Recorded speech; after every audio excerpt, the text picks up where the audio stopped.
So, here's the video. It doesn't want to turn. Make sure you get the lock. This is from my friend.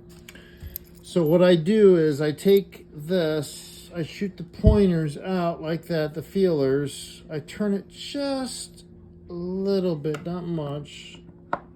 I set everything, unloosen it, just turn it just a little bit. You getting this, buddy? Just a little bit. And then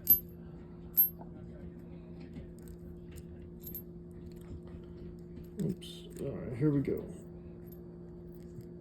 In, turn a little bit, out, in, turn a little bit, out.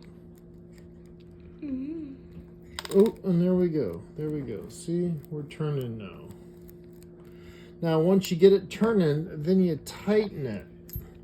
That way you can put your your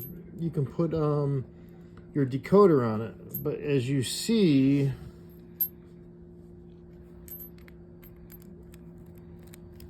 it picks that easily.